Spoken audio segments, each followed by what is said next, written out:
a picture and tell us why you picked that particular picture and why it meant something to you, and what you've done this past year in photography and what you see yourself as doing next year in photography. So we can go ahead and look at the picture. Should we do that? You're the Is boss. anybody there?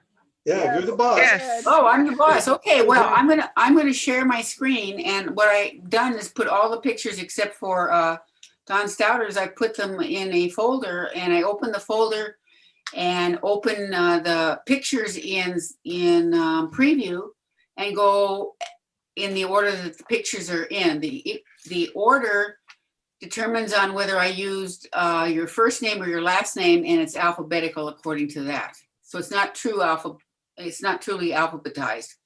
Like Alan Muro might be first, but then again he might be in the M's.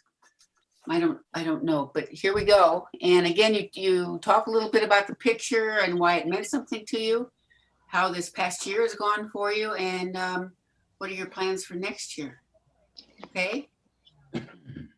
Okay. So I'm going to share my screen.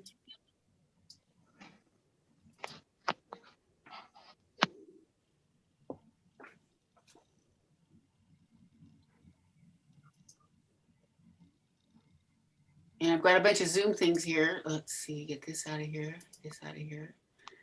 And I've got a folder, show your stuff. And I'm going to open this up and select all and open in preview.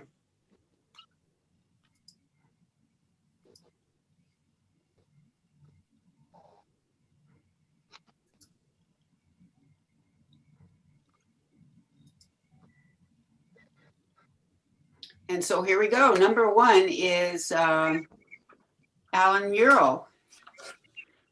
Okay. Can you hear me? Yes. Yes. Okay. So I like photographs that give you a feeling that you're bringing back something from your memory. I don't know. I like things that evoke emotions or evoke thought, and so that's the reason I chose this photograph. I took this not long ago, and it's taken through a window, and it's a picture of at the Redondo Beach Pier. So for me, the right side of the picture is reality, and this is called Through the Looking Glass, and the main character is the pelican, wooden pelican, and he's kind of positioned to look out these windows at what's going on outside. And it's kind of a lonely existence, and it's kind of like Pinocchio. He's sitting there solitary and wants to, this is what it kind of means to me. And then outside is this kind of a vision of a lot of things going on. So you can see outside the windows. You can still see the inside of the cafe, but you can see outside the windows. There's a man in a blue shirt, and another fisherman, and with a red shirt on, and you can see various things that have been laying out in on the pier. But with the reflection, you can see the water, the ocean, and you can also see the Palos Verdes Peninsula and tackle box and a lot of various things. So to me, it's a picture of longing and wanting to be real from a pelican who's just a wooden statue. So, and it's kind of reminds me of Alice in Wonderland too. So I haven't been doing too much. This is one of the few times I've gone out. I did get a good picture, a picture of the moon eclipse this year, but I haven't been able to show it, and I don't have the lenses to, you know, do it very well. This coming year, I bought a new lens. It's a kind of a lens that you can do a zone focusing on, and I think I'm going to try out that lens because I don't know how to use it yet. So that's what I'm. It's a 28 millimeter f5.6 lens. So that's what I'm going to try to do this year. Any questions? What time of day was this taken at? What kind of day? Yeah, what time of day? Oh, what time of day? Oh, it's in the morning. Okay. And when I went out there, you know, usually there's people, a lot more people out there, and it was kind of gloomy, you know, COVID kind of thing, and there only if you know there are just a few fishermen and not too much action, so not a good place to get a lot of people shots. Alan, Yeah. if I'm not mistaken, that's your reflection, isn't it, on the right? Yes, that's my reflection on the right. If I wasn't standing, you know, against the window and darkening it, you wouldn't be able to see the inside of the Right. Yeah, cafe very well. That's what I figured. Yeah, and I also like the idea that your reflection is there. It also, you know, it adds that dimension as well. And I like the contrast of the clarity, the real clarity on the right, because you were standing there and the reflection's gone, and then all the reflections through the glass on the left. Yeah, I like that. Yeah, and I like the things that you really can't see that well, and you know, that kind of a ghostly image. Right. Yeah. Okay. It's an interesting image. When I first looked at the picture, Alan, I didn't see the pelican. I'm glad you talked about it. I saw a lot more once you went through what your thoughts were. Yeah, I thought I had enough leading lines going to that pelican. You know, the pier coming from the behind, and the seat coming up from the foreground, and then the wooden things, and he kind of sticks out as far as his color and the contrast. So anyway, that's, you know, I don't know what else to do to make it more a visual impact for this picture. It's interesting. It's very interesting. You have a very deep depth of field, which is unusual, but I guess because you're using a 28 millimeter, that just comes with that focal length, right? Yes, yes, I think so. I forgot what exactly my settings were, but it was probably 5.6, or maybe it was 8. Were you inside the restaurant or outside? Outside the restaurant, looking into a window. Uh-huh. So I don't know. I've taken pictures here before, and so I decided, you know, there was nothing else around to take pictures of, really. I had a good picture of a figure on the cement. Oh, okay. Sorry about that. I'll go back. I have one comment about the figure, the yellow, is that a duck? Pelican. Pelican. What I did with my eye was I was drawn right in with your leading line, and went right out that light window and went right by the pelican. Oh. And I wonder if darkening that window would put more attention on if you wanted to. I mean, it's your point of view, but if you wanted to, if that would put more Yeah. I of the suppose so. line of sight on that pelican. I- Anyway, would be- it's a thought.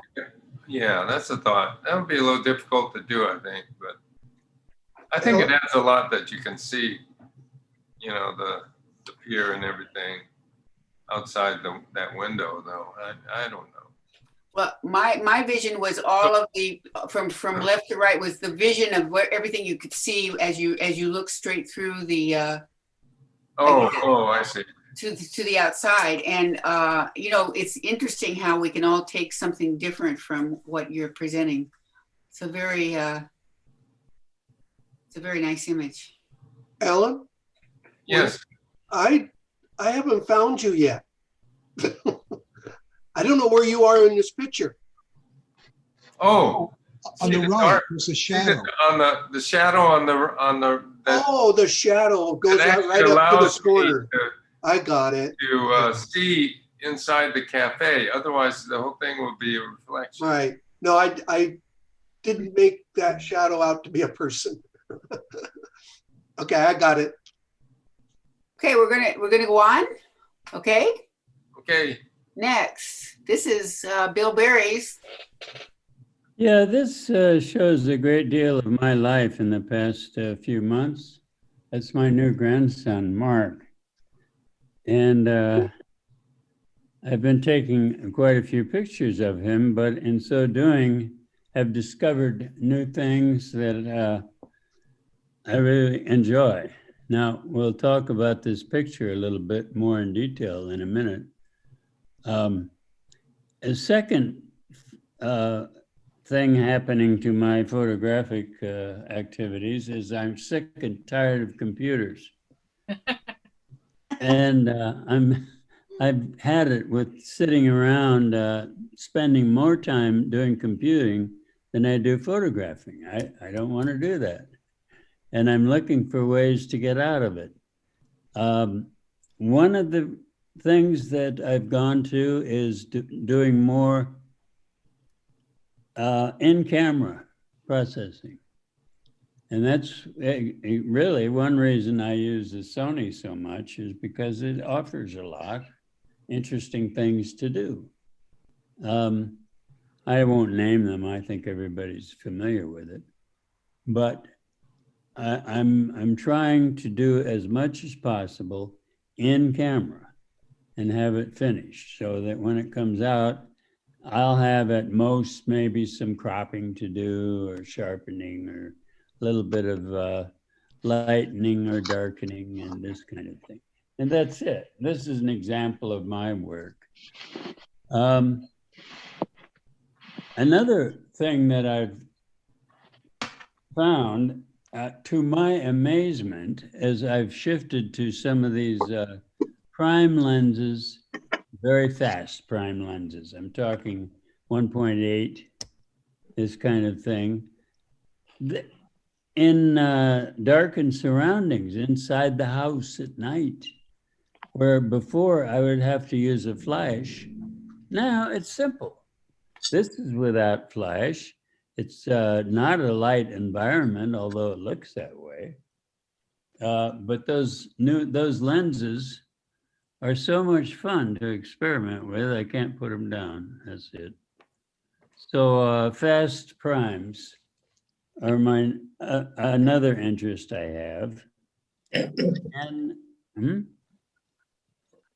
was there a question? Yeah. And I haven't been doing much flash work at all because its effect on pictures such as this are terrible. See, you notice how the shadows under the cheek, the shadows around the eye, up across the forehead on the right side of the head. These are all wonderful effects of the available light there. And if I would use a flash, it would wipe those out. And so I've been experimenting with with prime lenses. Oh, what's going on? Emily, you need to mute if you're going to move around. Also, Emily, are you able to go to full screen there on the image so we don't see the pictures on the right and your desktop? And you can see the image larger. You have to turn off, I think I learned this last time when you gave a talk. Is that Garland? Well, that was Adela making the suggestion. I don't know how you do it, but Well, you turn off, everybody has to turn off the, you go down to the bottom of the screen. no, that's not what I'm saying. I'm saying just the view. We're viewing your desktop, the other pictures in your browser. Yeah, I don't know how to, I don't know how to get. rid of that. If you double click on that picture, does it become large? Yeah, click on the green button on the preview. It might make it the whole screen. Might take over your whole. Yeah, we're trying to get you to full screen. Yeah, the Yeah. whole screen. So that's all we see is the image. Right, so click on, within preview, click on the, At the top or the bottom? at the top, there's the three buttons, there's the red, yellow, and green. Pick on the green one and see if it'll make it big so we don't see your desktop. Pick a green one. Yeah, I see in green up at the top, you are screen sharing, and I see above go that, I to the see. left, go to the left. Okay, Yes. keep cursor, keep going to the left. It's See mute, the mute, little mute. dots are? I'm sorry. Yeah. I think he's Okay, talking oh, about your green it and went yellow away. and reds or. If you go to view, Okay. I think you Yeah. could Yeah, do go to full view. screen. Full screen. Let's see. Zoom to. No, no, Zoom not in this, not in this view. I am on a Mac. And Go it to has- Beverly down at the bottom Oh, got it. says Enter full slideshow. screen. So There you go. There you go. There, Yay, thank you. thank you. Now, if we wanted to get rid of the pictures on the side, we would all have to close our picture, at the bottom of the No, screen. I wasn't asking for that. I was asking On for the fine are this, and you've fine. done it. Thank you. Pictures on the side. So here we are. This is Bill again. Sorry, Bill. All right, okay, moving right along. Sort of. So I've been having a wonderful time playing with shadows like this rather than fooling with a flash. And that's led me into not only just ambient light, but also continuous lighting, which is a new field. And I've started playing with that, and I'm going to continue that during the coming year. Is everybody familiar with that concept? No. If you took a flashlight and shined it on your subject, that's continuous light.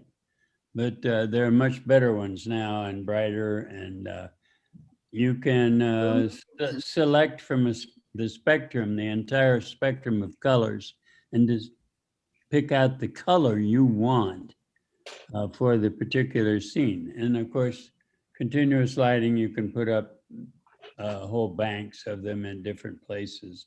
Play around with the shadows and so forth. But that's another project. It's not directly related, although partially related to what I'm doing here.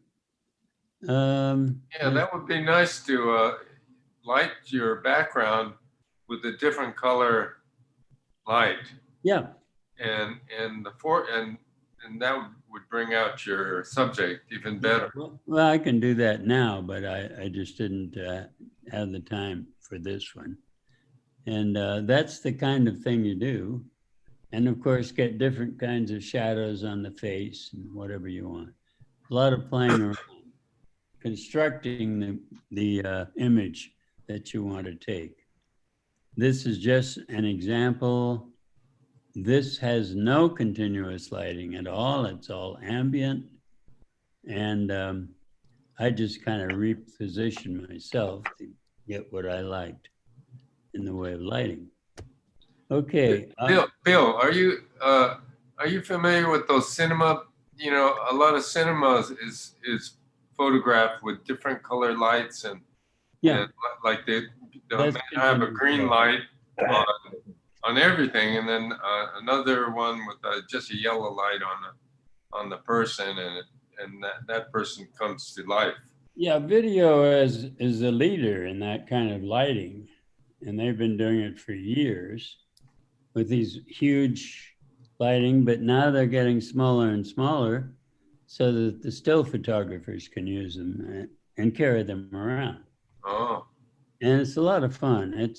It's a technology that is developing fast, and more people are starting to use it. I like it. It's fun. I'm gonna go ahead. Oh, no. You got more? Okay. Well, so anyway, my goals for the year are more in-camera processing and less computer processing. By the way, I'm not using Adobe products anymore. Right now, I have them. If I need them, I can, but I just don't like to use them anymore because of the new Adobe plan. Everything is on a cloud. I hate clouds. We used to use clouds many years ago when computers were first coming out, and they got me so much against that I can't emotionally handle it. So I want it all under direct control, total positive direct control. You can't do that from a cloud or with a cloud. Bill, Yeah. have you gone to another photo editing program that doesn't deal with the cloud instead? Right now, I am using Apple Photos that comes with the operating system and having a ball. It's really fun. I enjoy it a lot. If people aren't familiar with it, well, I think, oh gosh, what's the one that something 4, Luminar 4 is similar. Is similar to that. Skylum, something like that. Luminar. And Luminar is one of the software programs where you can do all kinds of things. Yeah. Play skies and that's So is Photos. Lightroom and Photoshop are coming out with abilities to color the shadow, the highlights, and the midtones, different colors, and create that cinematic light you're talking about. One's called Color Blend or Color. Color branding, I think. Pardon me? I think it's color branding. It used to be that where you did split toning. It's taken the place of split toning. And then they've got another one where it's called calculations.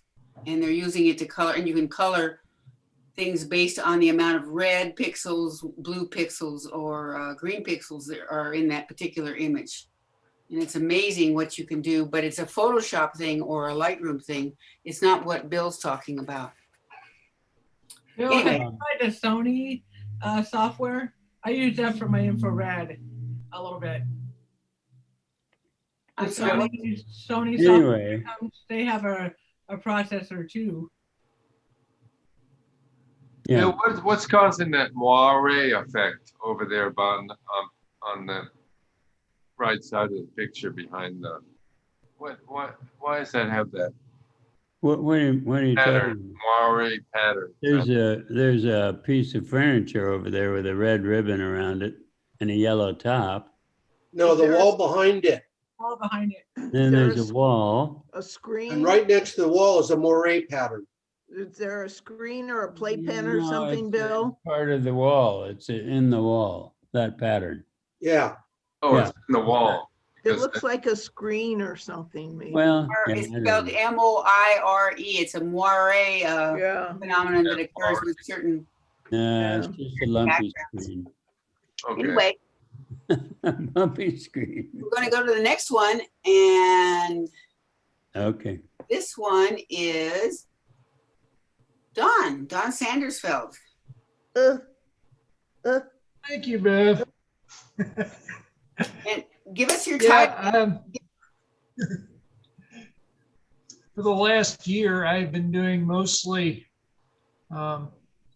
avoiding people and going out doing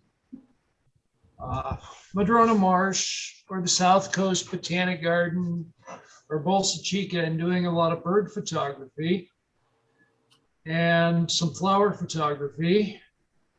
And then they opened up SOAR at the South Coast Botanic Garden.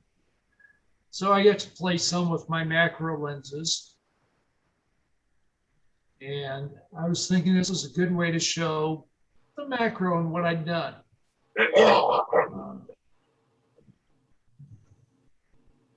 And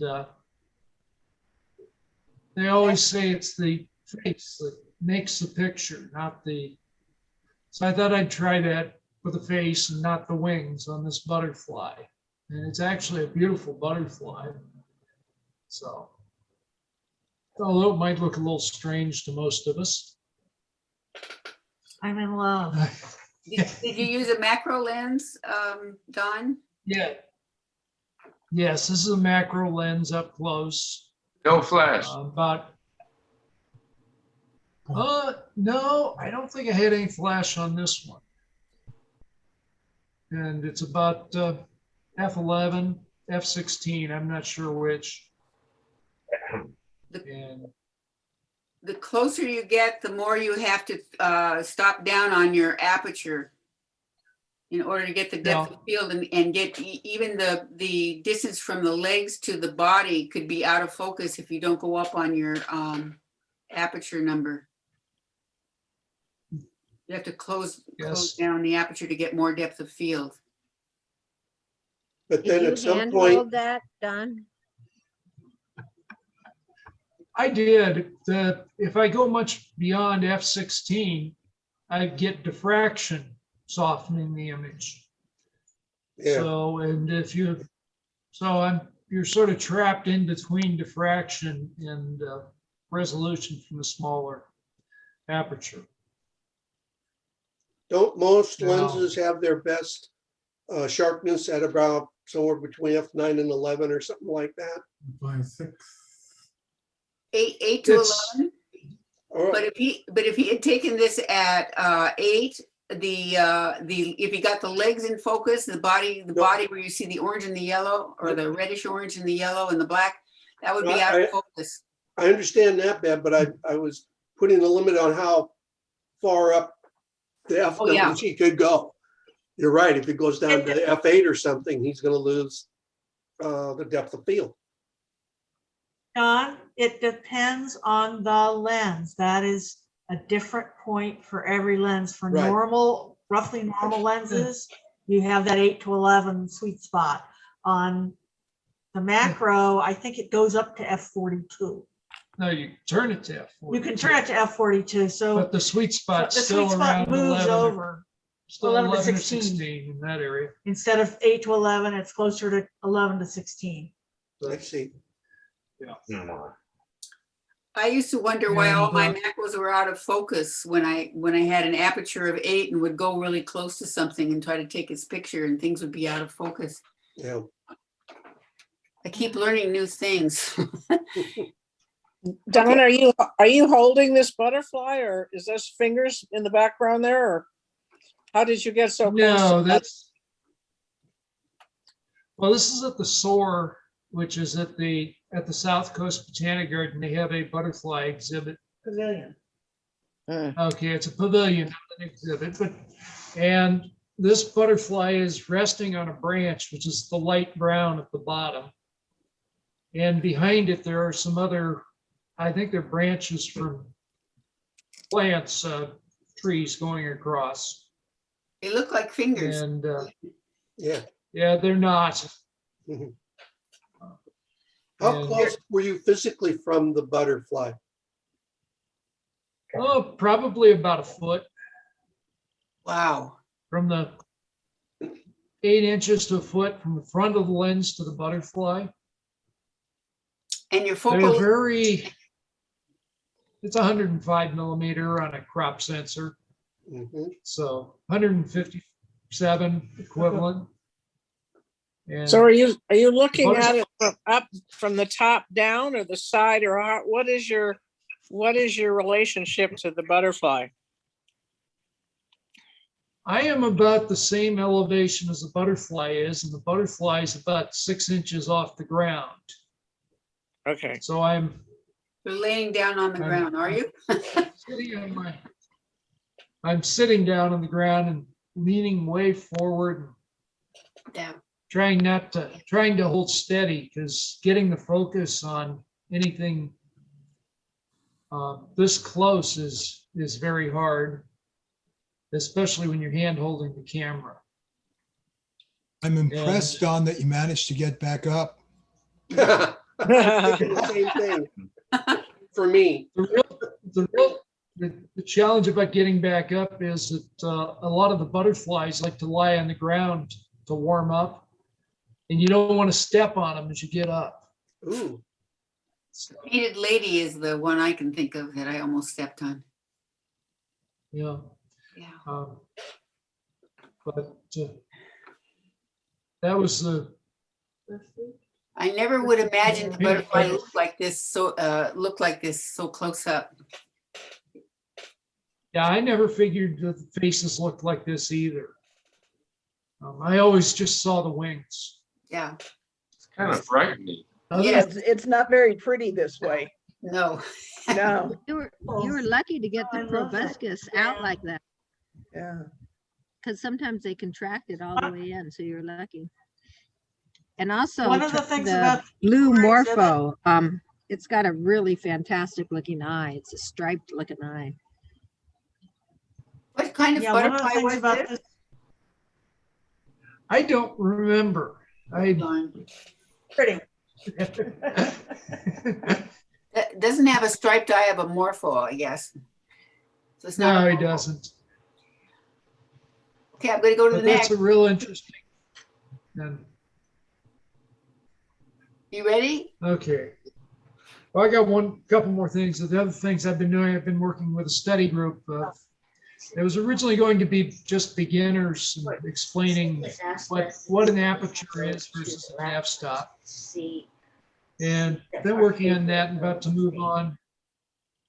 And the other thing is for next year, I'm looking at maybe doing some travel photography if things keep getting better as they have been, and maybe doing some photographs that tell stories. So, and that's about it, unless there are any questions, any more questions.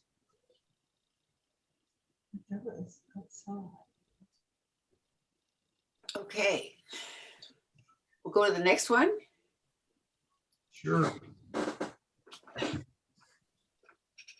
This one is Emily That's mine. Sandersfeld. Yes. I took this about 10 years ago, maybe, yeah, 10 years ago, underwater in Hawaii with the only camera I had then, an Olympus 8080. It's a JPEG. Handheld, obviously. It was a bridge camera, had a housing.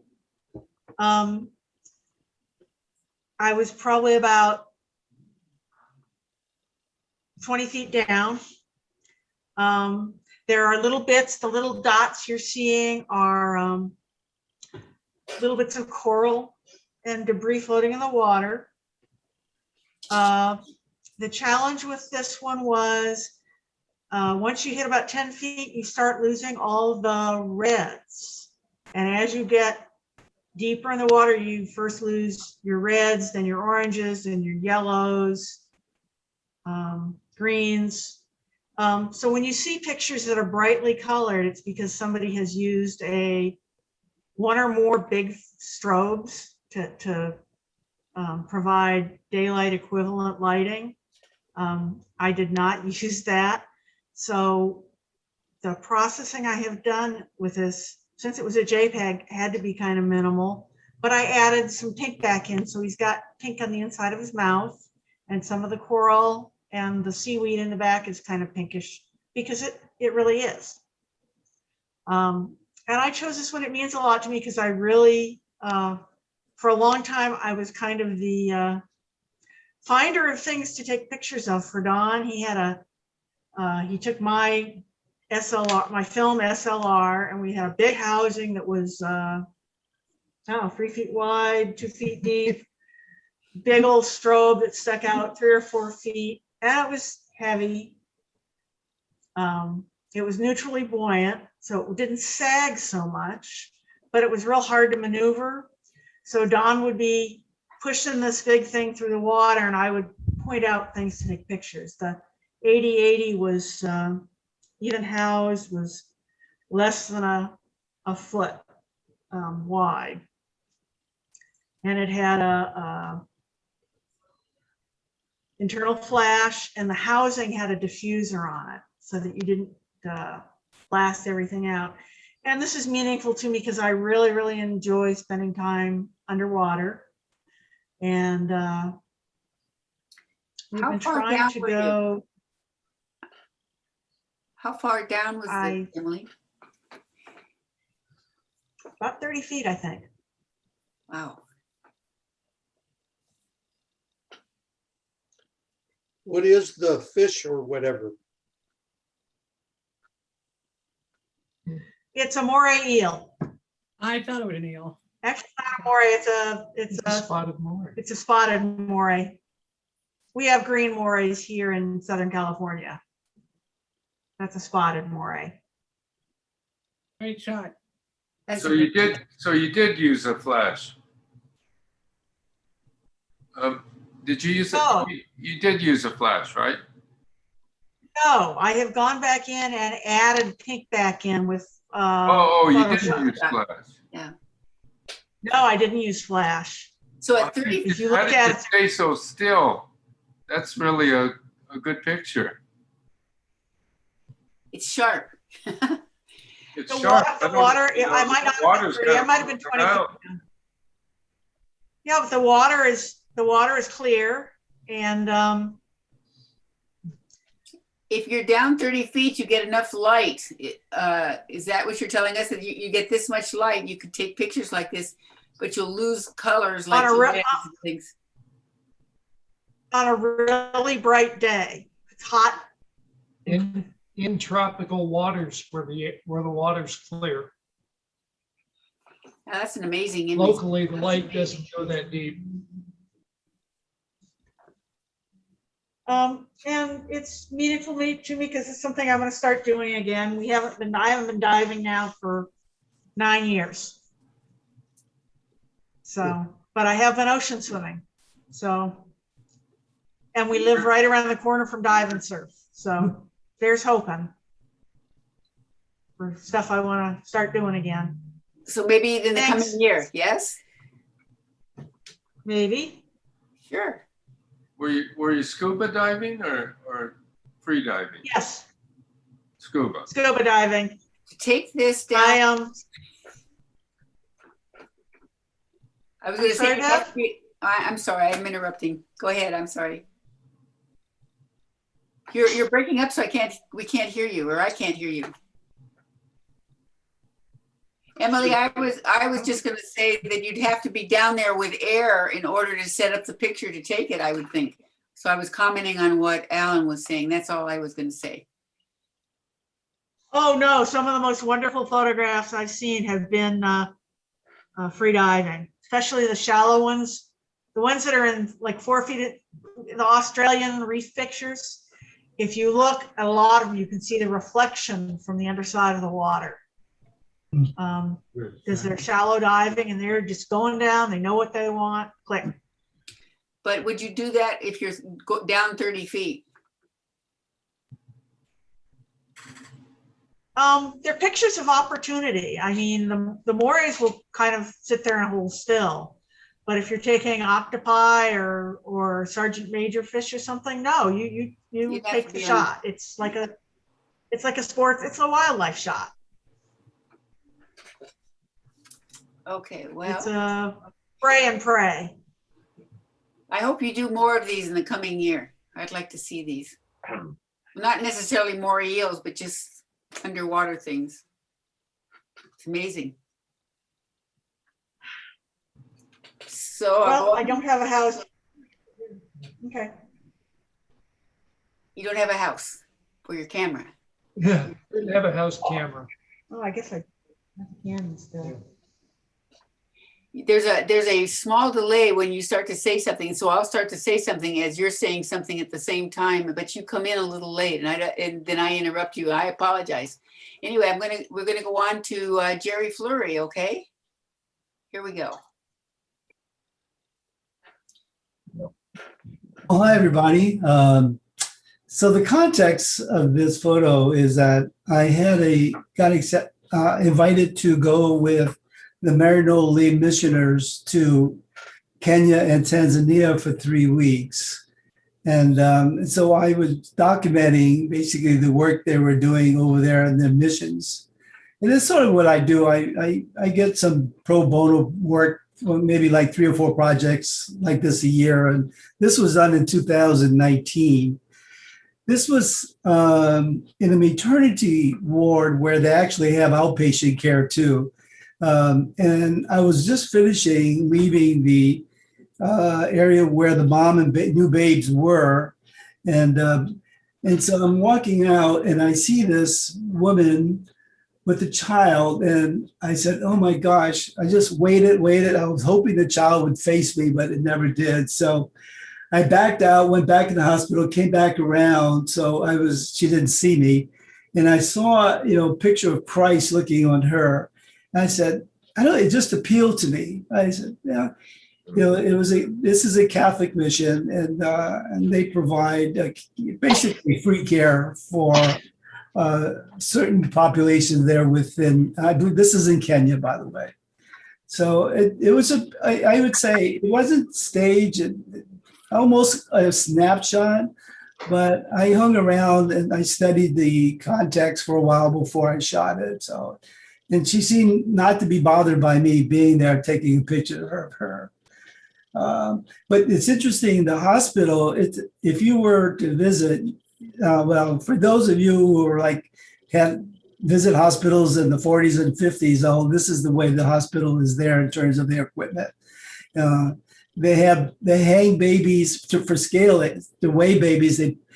They put them in a sling and they put them on like a scale and let them hang from the scale. To measure them, they lay them out and then they have like a wooden measurement device and they just stretch them out that way. And that's how they measure them. Although they do have some latest state of the art things like for thermometers and so forth. So this particular it was kind of meaningful to me in a way that, I felt, here's this young woman already pregnant after just having a very small baby, just having a baby. I said, oh my gosh, I don't know how they're going to make it. That's pretty much the context and how I approached this shot. This past year, I didn't take a photograph. I didn't take one photograph. I worked around the house every day for 3 or 4 hours. Now I don't have to worry about it. And I'm off and running right now. My first experience in photographing this year was I went to the LA National Cemetery in Memorial Day. And I spent about 4 hours in the morning just after it opened, shooting the flags and the tombstones and, getting angles.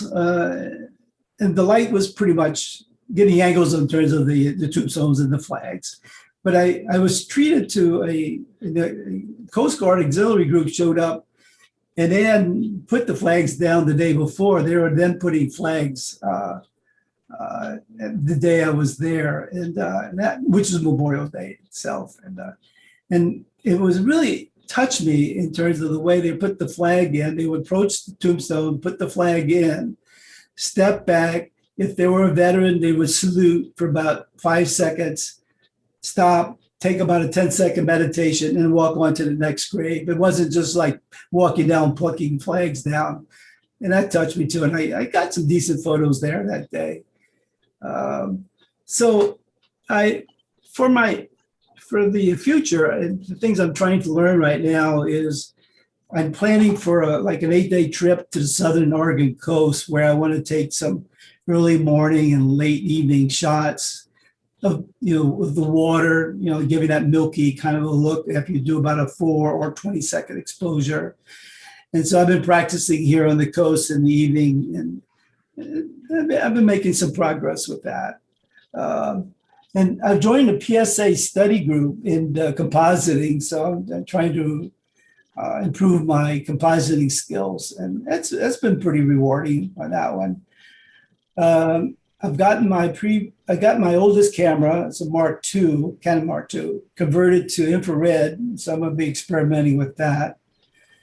And then the Marinol Mishers that brought me to Africa on this trip, when this photo was taken, they're thinking about making a trip to Haiti, and they've been talking to me about that. So maybe this year or early next year we go to Haiti. And and then, as you know, I've been invited for 6 artists in residence programs in the National Park Service. So I'm starting to apply for some of those locations.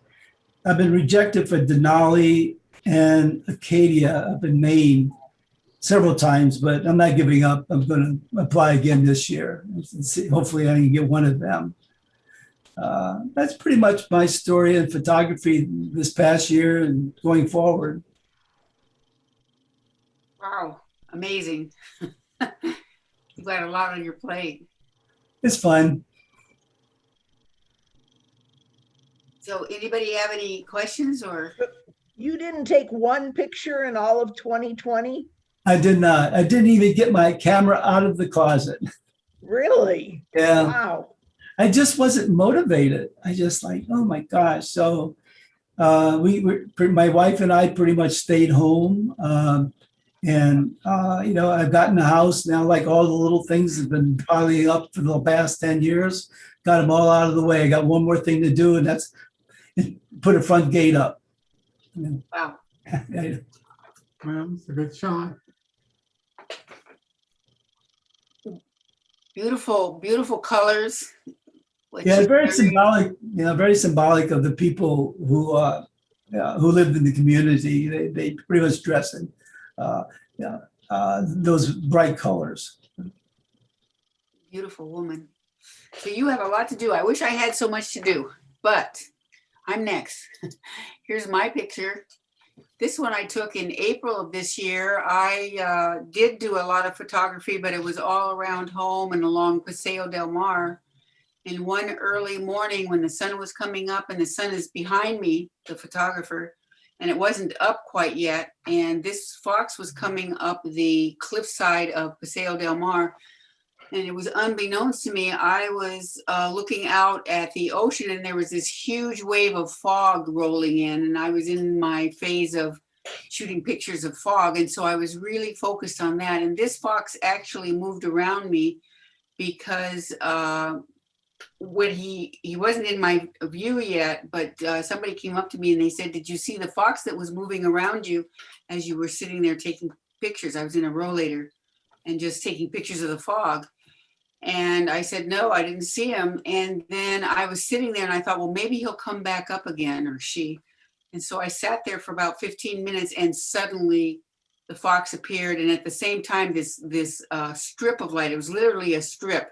The rest of the surrounding was dark, went right in on the fox. It was so bright that I took several pictures, and he was coming up slowly and looking at me like I didn't bother him at all. He had adapted to me. And this picture is really meaningful to me because I do not move around very fast anymore. And I thought I'll never get another picture of behavior, and I'll never get that close to animals. I never expected to get this close to this fox. This is cropped just a little. He was probably 2 to 3 feet away from me, looking at me and not worried at all. And so I took his picture. And so you weren't worried either? Pardon me? You weren't worried either? Oh, no. No, he was skittish, and no, I wasn't worried that he was going to do anything to me or anything. He was a skittish fox, and he came up, and then he speedily ran up the hill because there were more people around, and I think there was a place across the street where the foxes go to dig for gophers, and on Chelsea off of Paseo del Mar, and that's where he was headed.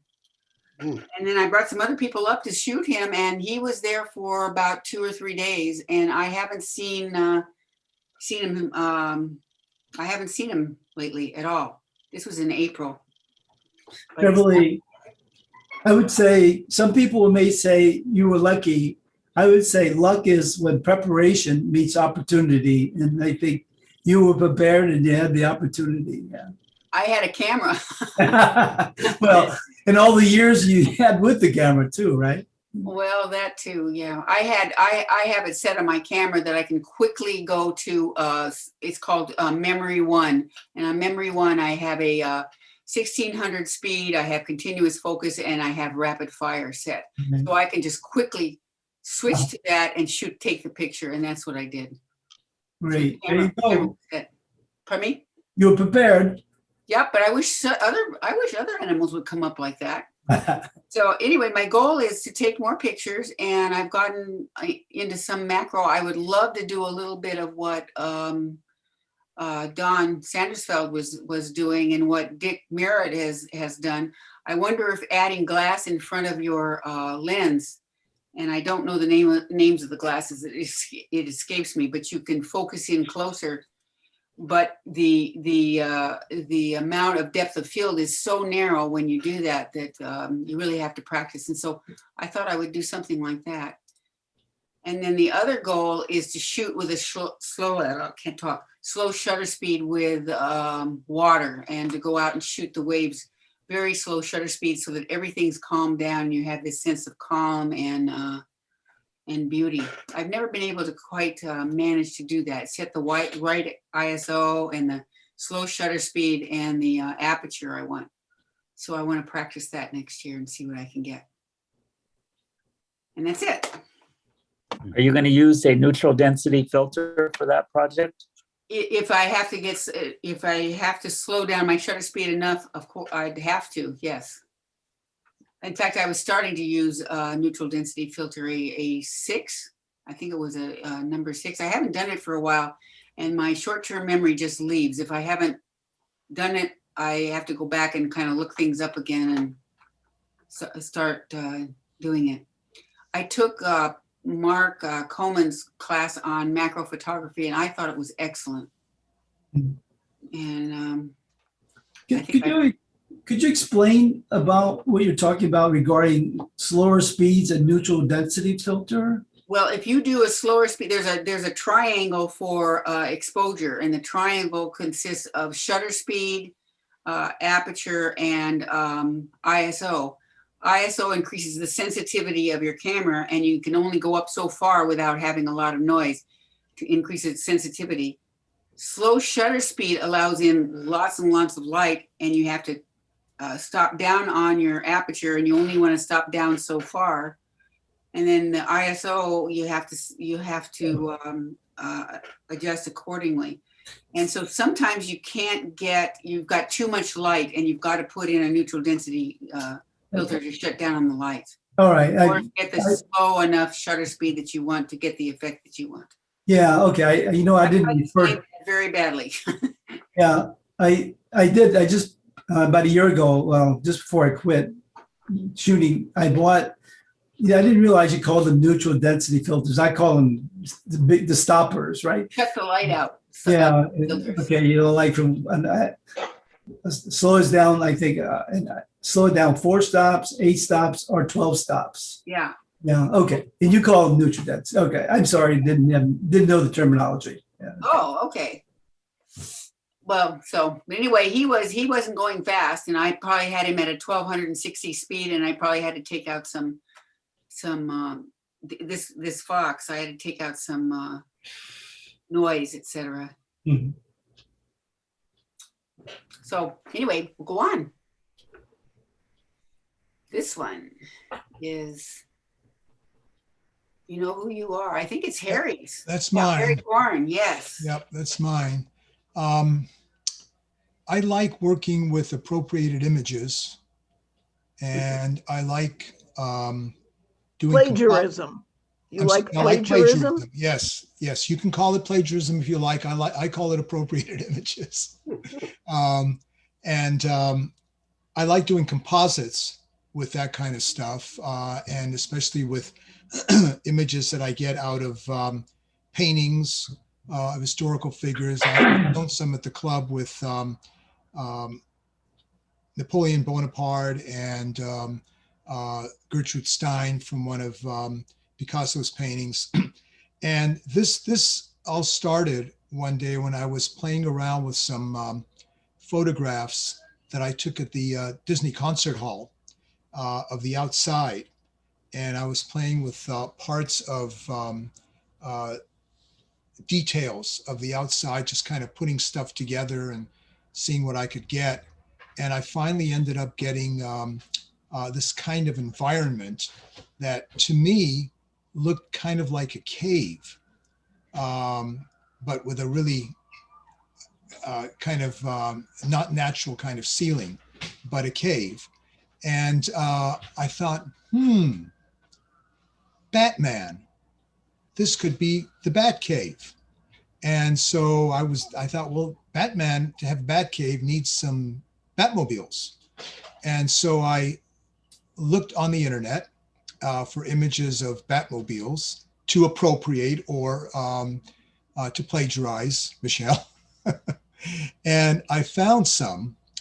And I originally put in the black ones and arranged them in descending order, and then one on the left side.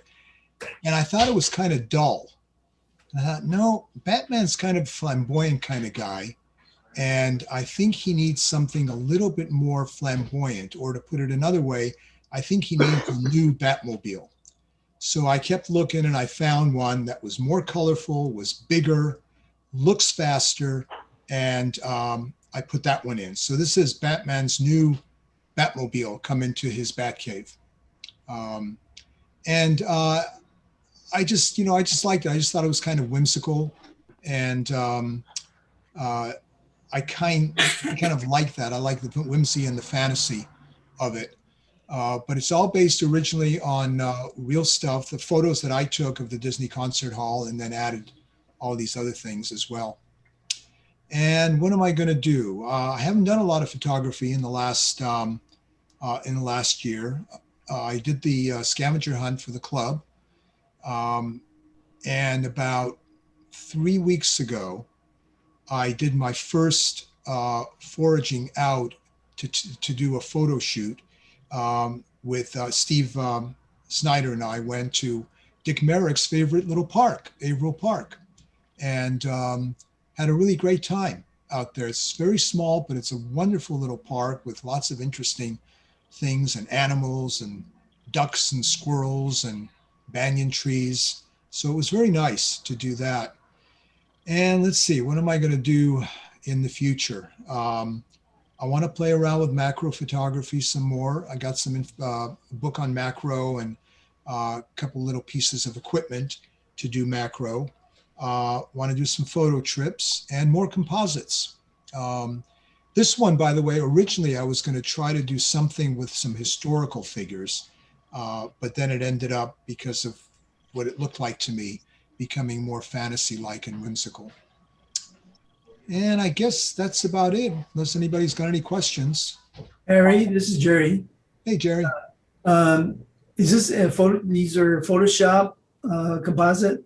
Yes, I did them in Photoshop, right. And how many layers about? I think in this one, there's about between 10 and 12 layers. And is one of the layers, well, you were talking about doing some work at the Disney Hall, and then you transitioned to this.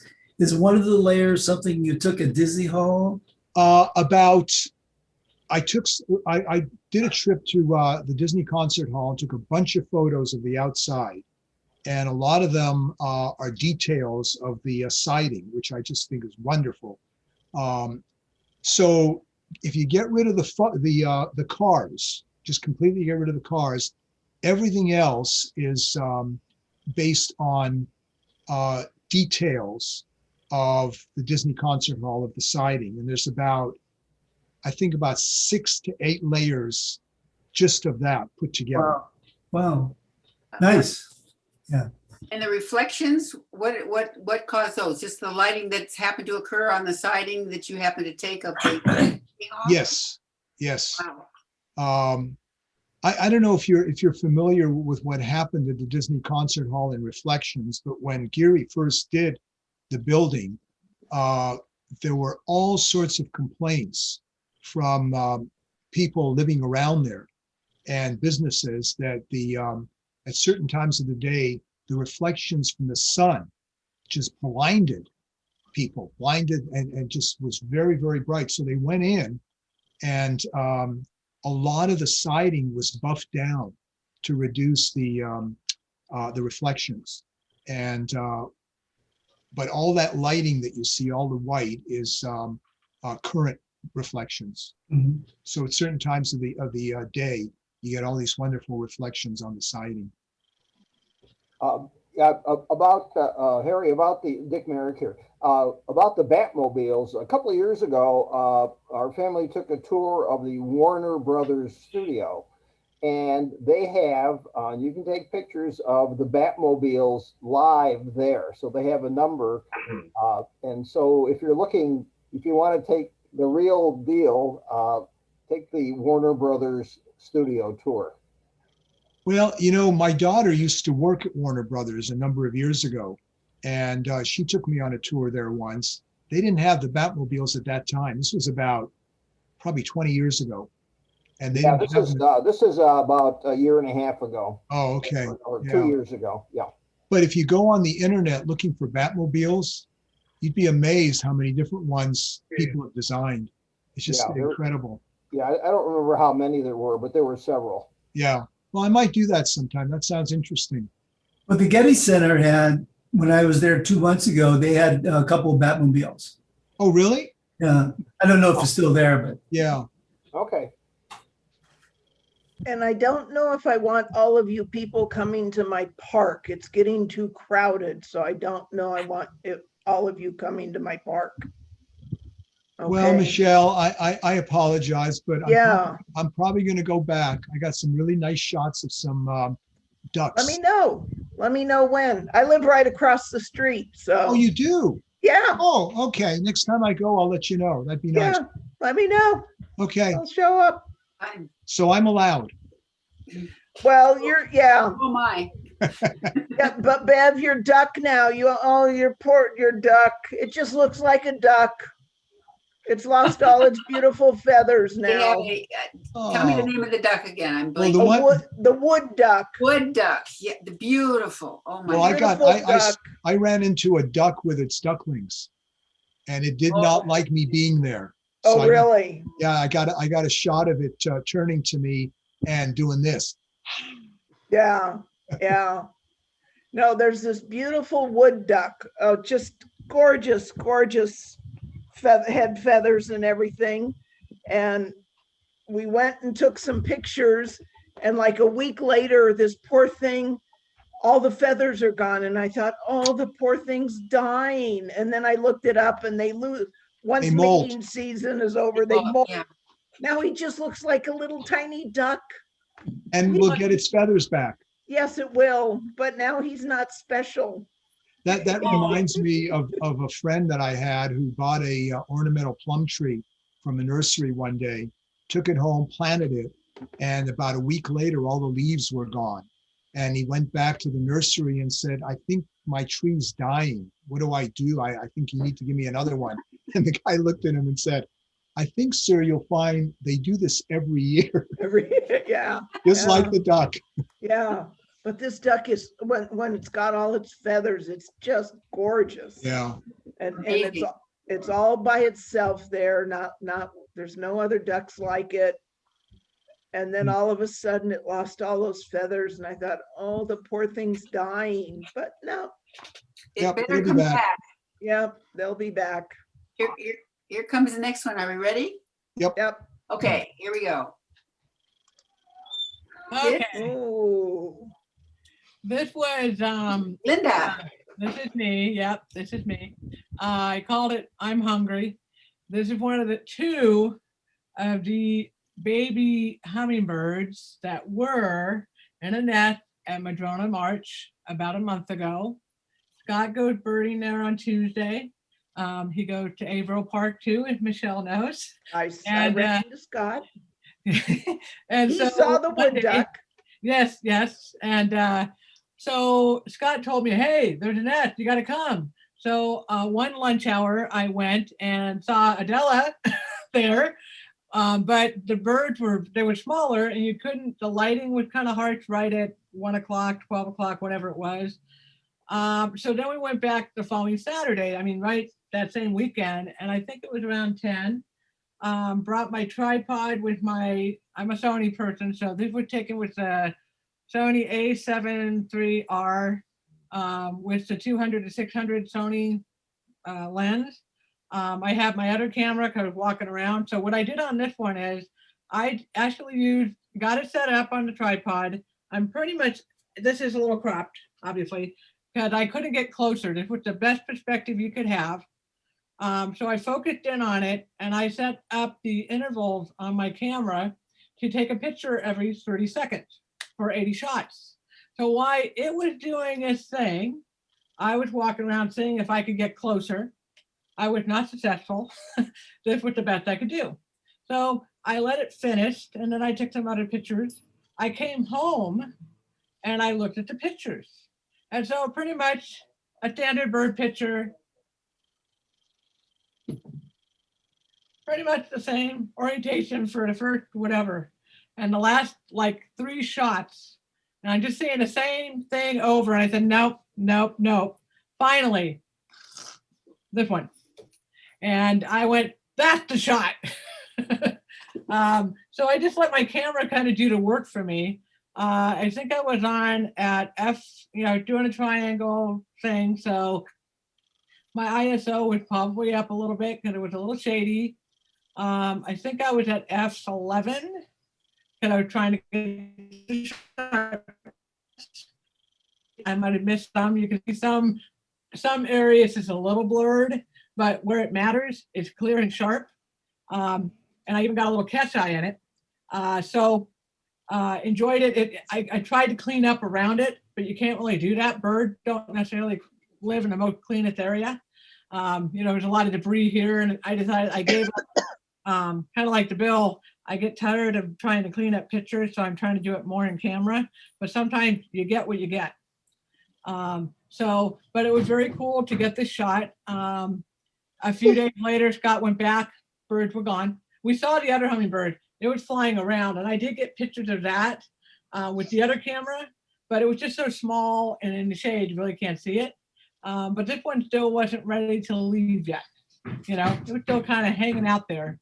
I love hummingbirds, one of my mom's favorite birds, so I kind of dedicated this in memory of her because she recently passed away. Well, it was 25 years ago, but June's the month that she passed away in. So I felt like this was for her. I love doing nature and things like that. So I obviously had it was an F11, but the bokeh was very nice, so it blurred out the background. But you still have some good detail here. So I was pretty happy with the picture. That's the picture I did not get that Thursday when I was in a rush. So it was kind of nice to just relax and take in a moment and see what else was going on. Any questions on that before I tell you what I'm doing next? Nope. Okay. Wait, I have a question. You set up the timer thing on the camera, what you call it? Intervals. Yeah, the volt. So it just kept taking it by itself? Yep. I used the internal one. I didn't have the separate. Yeah. I used the internal one I've used it a couple times and gotten some great effects on things that I wanted. Like I could get it all set up and I just let the moment happen and see what I capture. And it's really easy to set up once you get the hang of it. Yeah, because I haven't used mine yet and it works pretty well, huh? Yeah, it does. I wouldn't use it for nighttime, like starry night photography, although I know some people have, but I use it for this kind of stuff. It works really well. It works very, very well. Linda, yes. I just want to let you know that I really like the way you captured the lower beak coming just up to that twig, but not overlapping it. I just think that's a really nice effect. Well, I got very lucky. The bird just happened to do it at the right time in the right place. Yeah. Birds are nice that way. Any other angle, if you would have turned another way, it wouldn't have that effect. Right. And I love the fact that you could kind of want to reach and pet it because it feels, you can see the feathers and the clarity, and you can tell the branch in front. That was the branch that was closest, so it's out of focus, but the bird is in focus. Yeah. And, so it was pretty cool. I was really happy. I went, yay! Very nice. Didn't enter it to the Orange County Fair. It was not accepted. Oh well. Neither was my butterfly, but I got some other pictures in. So, so this was, I tried to get out, even though with COVID and everything else, I've still been doing photography. Did a class last year with Game On with the potato heads and playing different games for a year. Thought I'd continue that, but I did not. But I did, as Bill was talking about, I have some of those light things that, he's talking about, these things you can do different colors. And I just got to show you this real quick. I don't know if you'll be able to see it. But I've been playing with a lot of stills and I want to get better with light painting. You saw some of my examples. I don't know if you're going to be able to see that real well. This is, yeah, you can't really see it. But just trust me, I bought this at a garage sale. It's a lamp and it has round reflective things on it. And it looks really tacky, but I have a different idea for it. I'm going to use the lights and let the light reflect off of it and possibly some other things to get some neat lighting effect out of it. So Linda, can you just hold still and hold the lamp up so we can see what you're talking about? Because you're going in and out of your yeah, I'm trying to background.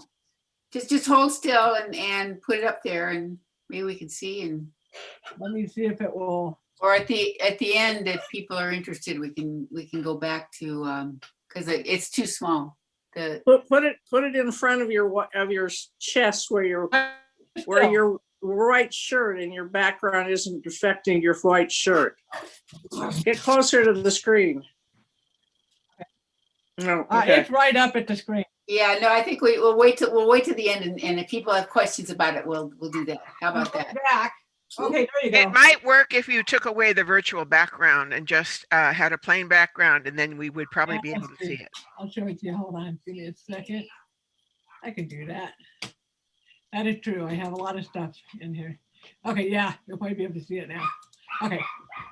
Okay. Oh yeah, we can see it. Oh my gosh, look at that. It's actually a lamp, and I got it for $3. I tried to get it for $2. The girl wouldn't budge, but I just thought, oh, and so I brought it, and my friend said, oh, we know what you're going to do with that photography. Scott saw it and said, what's that, and why did you buy it? So some people are starting to get to know my mindset. But anyway, so what I'm doing is just playing around a lot with trying to be creative with light and environments. And you saw some of the balloon pictures that were the one with the light painting with it. That I showed a few months back. So I'm just experimenting with light and trying to get better with it. And also as far as pictures go, I'm trying to get out there once a week or whatever. But I was kind of in F8 mode for a long time. And now I'm in F11 mode because I want that clarity. And I'm really playing with manual. I'm mostly a manual. And really playing with that exposure triangle and playing with exposure, not being afraid to do a slower exposure if it's a still shot and seeing what I'm getting. And so I'm enjoying what I'm coming up with. So, and for next year, I'll just continue doing that kind of stuff and hopefully more opportunity to start doing doggy portraits will open up again so I can start doing those again. But nothing right now because of COVID. That's it. Very nice. All right. We're gonna go, whoops, if I don't lose the photography entirely here, the photographs. Here we go. We're gonna go do the, I'm looking for my cursor. There's my cursor. Down there we have, and we want to enlarge this, I think. This is Libya.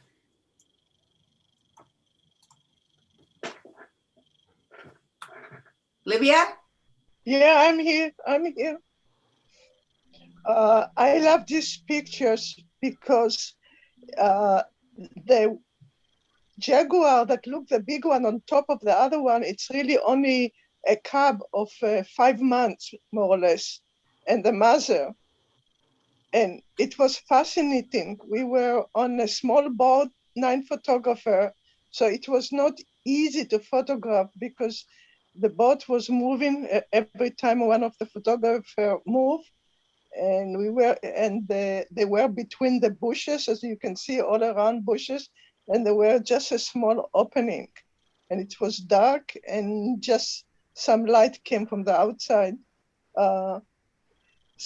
And it's just reminded me.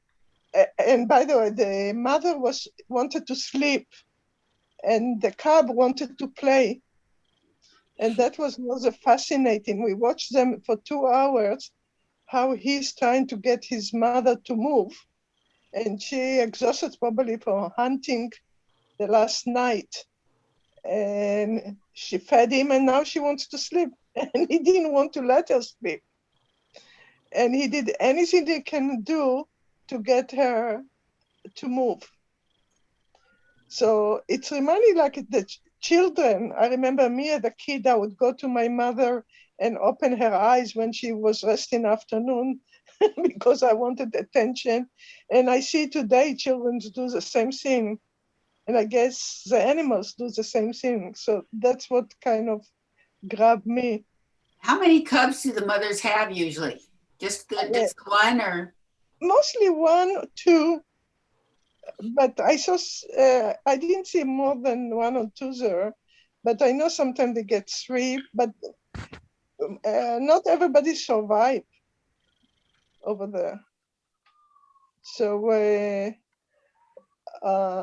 she had only 1, so I cannot tell you much about. And that's what I know. He looks bigger than her almost from Yes. from that angle. He looks bigger than her. I know because she's lying down completely. Yeah. And he's on top, and I zoom all the way to their heads. She's biting his paw. Where was this? In Brazil. Well. Oh, okay. Brazil has, the jaguars, and many photographers going there. And the funniest things was, we were very lucky. Usually people see 1 jaguar, 2 jaguars. We saw 17. Oh my gosh. And we went by a place where there was a jaguar. I have another picture that was far away. And I seen about 20 photographer boats were standing and trying to grab the picture. So our guide asked, do you want to stop here? Because we had like shot like this and close shots. So everybody says, yes. So I say, why? We want to, so everybody answers at the same time, we want to photograph the photographers. So it was very funny. But it was really a beautiful trip. I have a lot of pictures from this trip of the different jaguars we saw. And your next trip is, whoop, I went to the next picture. In 1.5 months, I'm going back to Africa, to Kenya, to see the crossing, hopefully, but it's a time of Bulabi crossing the river. So hopefully I'll get to see it. All right, here we go. Next picture. I think this is Margaret, Pismo Beach. Yes, this is a picture I took last year at Pismo. It was during the COVID, but we do a lot of camping in our RV along the beach area, and this is one of my favorite places. And it was an extremely hot day. It's unusual, and it was like 90 plus degrees, where if you walk on the sand, your feet would get burnt. But this beach is one of the nicest beach I really enjoy, is that the activity that goes on there. This was taken about maybe 4 or 5 o'clock before the sun set at 8. And in the background, you can see it's a dog-friendly beach, and people walk their dogs there, they jog, and of course there's surf fishing going on. But it's just one of my favorite pictures because it shows the intensity of the sun trying to set that day, and it was an extremely hot day. And I posted this on my Instagram, and I got a lot of likes, so that's why I thought I'd put this up as show your stuff. So that's about it. I mean, it's just that it was a beautiful a hot sunny day, and it just felt like it when I looked at the sunset. It's amazing light. And this is the first time I was using my my new camera, the Z6, and I didn't know what I was doing. I was just sort of just taking pictures, and this one turned out. So, yeah. So the trick is to get the detail in the brightest parts of the picture. And it looks like you did a pretty darn good job. Right. The ocean there. Yeah. What I enjoy is seeing the activity in the picture with the people enjoying the surf, the beach. Yeah, it's beautiful that day. So, Margaret, this is March of this year or March of last year? it was actually into September of last year during a heat wave. Oh. It was unusually hot there because it normally runs, I would say, 70 to high 60s up in Pismo Beach. It's usually cooler, but it was just extremely a hot day. It was so hot that after I got my dog out of the water, I just walked up to the town. And by the time I got the dog up to the town, she was all dried out. Wow. It felt like Palm Springs. I haven't been there in a long time, but I used to go for years. Went up there once a year and spent about a weekend or a week at Pismo Beach. It's a wonderful place. I always love to go to the what I call Pelican Rock, which is actually in Shell Beach, just north. Yes, of you can Pismo. walk. I walk from the RV park that we stay at, and I go straight across, and it's probably maybe about 2 or 3 miles to walk to that cliff line. Yeah. And one year we saw tons of pelicans just flying out, and they were just swarming. It's like 100 plus pelicans that breed up on that cliff. Yeah, and they land on that rock that's kind of set off from the cliff. Right, right.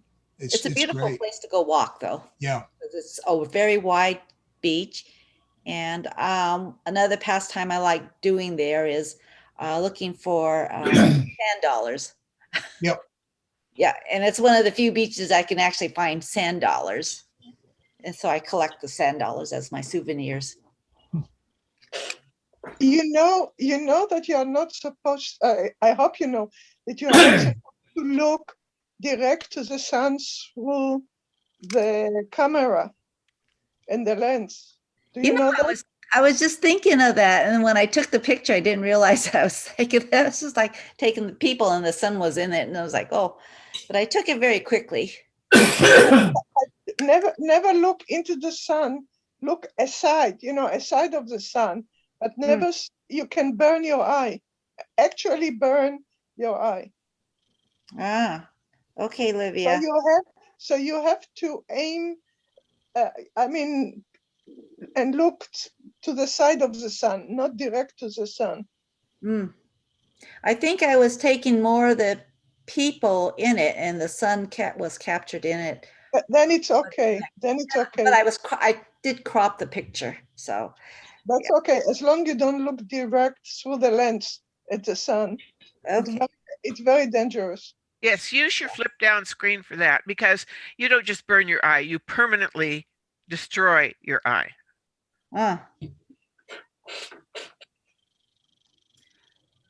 And now, what are you going to do this next year? You're going to get many more beautiful pictures like this, right? I'm doing more traveling. I hope I do too. Yeah, getting out, but we're pretty contained in how we travel. So, because we have an RV, so I'm not really in the hotels.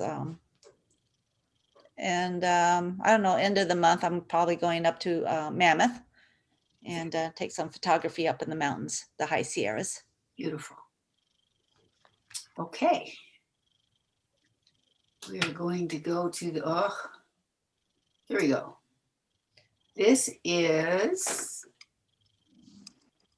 Mel Miller. Mel Filler. Mel Filler. Sorry That's about better. that. My glasses aren't so good. No, that's okay. My eyes are fine, but it's the glasses. Yeah, wife and I are, really into traveling, and probably most of my photography is what you would call travel photography. This picture was taken in Beaufort, South Carolina. It's a very interesting small city. They have a huge historic district, and within the historic district are a whole bunch of these houses, and these are very old houses. This house was built prior to the Revolutionary War, so it has to be at least 250 years old. And these houses are not museums. These are houses that people live in, and if you're willing to buy a house and live in a house in that historic district, you are required to maintain the house in its original form, at least on the outside. I'm sure the insides have modern plumbing and electricity, but on the outside, they look pretty much as they did 250 years ago. Now, what attracted me about this particular house was this live oak tree right in front of it. The tree is probably even older than the house. And live oak trees are very common in that area of the South. And this one kind of framed the picture. I wish I had some pruning chairs and got rid of some of the foliage, but I think enough of the house shows through you can see the architecture of what a house looked like 250 years ago. And there was a whole bunch of houses just like this on that street. This particular one with the tree in the front was, as far as I was concerned, it was the best of the bunch in terms of photography. And the Beaufort is right on the ocean, so the climate there is not too bad. We were there in April. Now, a lot of people were saying that that was too soon, and the pandemic was still raging. But in the South, they were pretty liberal. And we were vaccinated, of course, and most people were wearing masks, and we felt safe, and it worked out. It was a group tour, and as far as I know, no one got sick. So we took a little bit of a chance going that early, but it worked out. During last year, we had 3 trips that were canceled because of the pandemic, and we were getting a little itchy.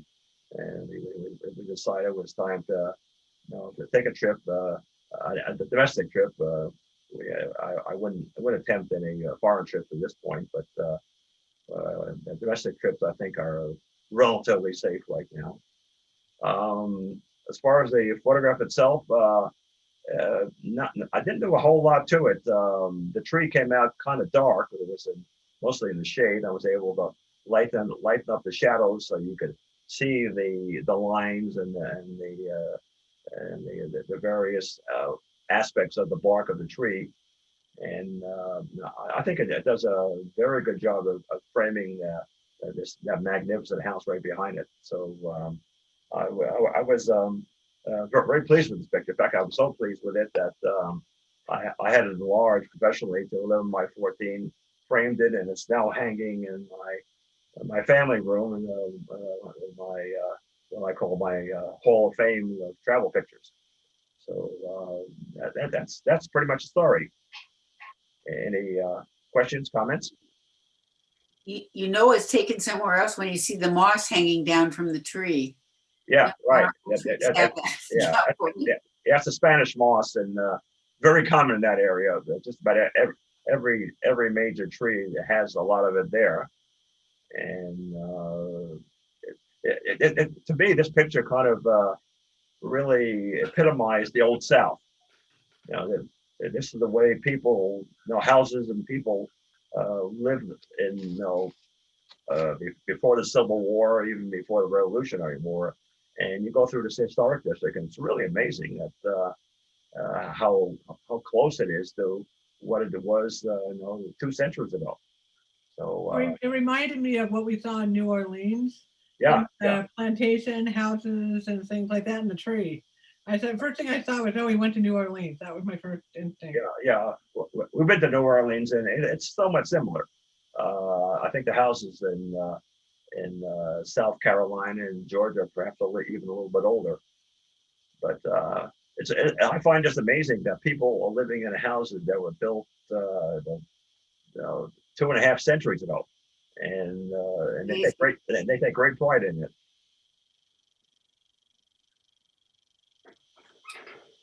Mine was built in 1927. I thought that was pretty old, but I guess not.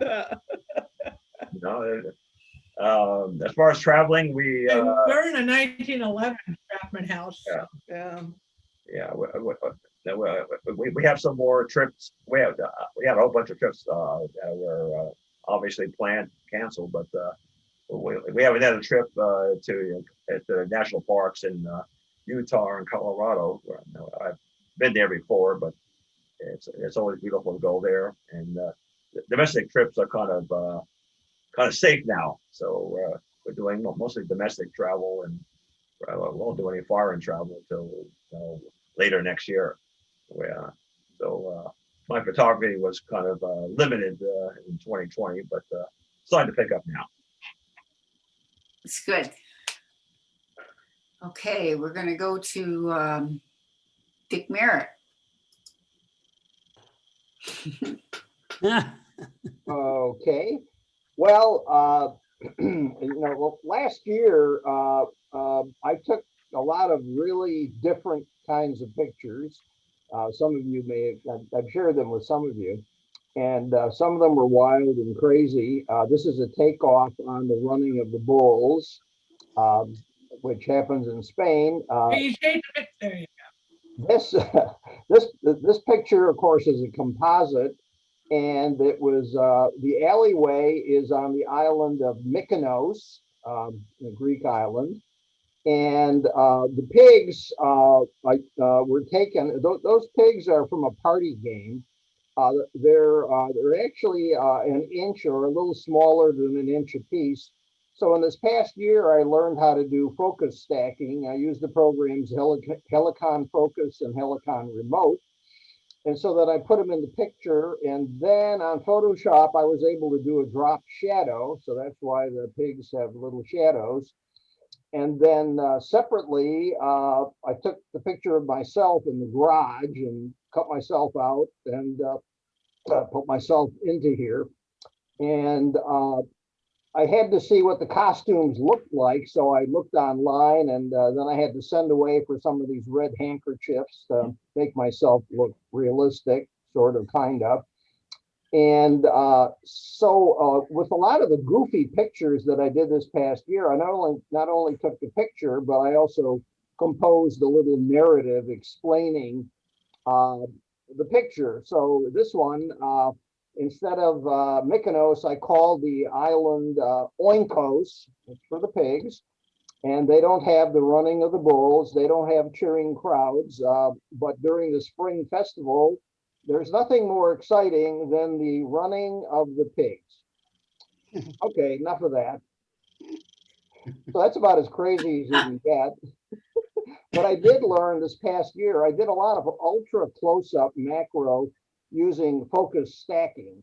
And so that was a learning experience for me. And so I was able to get really, really up close with things. I used not only a macro screw-on lens, but I used as many as 4 extension tubes to do super magnification.